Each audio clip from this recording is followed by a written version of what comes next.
Magandang araw, Lubowans. Narito na ang mga latest mula sa Bayan ng Lubo.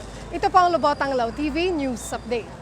Muling isinagawa ang payout ng social pension ng mga senior citizen dito sa Bayan ng Lubo. Muling ipinamahagi ang social pension para sa mga senior citizen na Lubowans itong Huwebes, November 23, 2023 sa Lubo Town Plaza.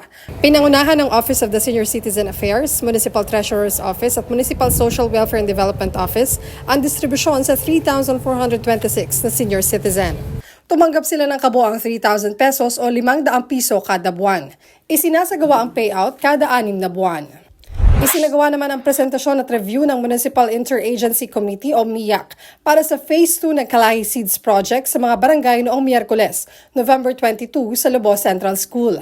Dinaluhan ito ng mga Barangay Development Council Technical Working Group buhat sa iba't ibang barangay sa ating bayan kung saan ipinresenta nila ang kanilang mga proposed projects. Sinuri naman ito ng MIAC kung ito ba ay naaangkop at aprobado ng komite. Nagkaroon din ng pagbibigay ng suhestyon ng komite para sa ipinresentang proyekto.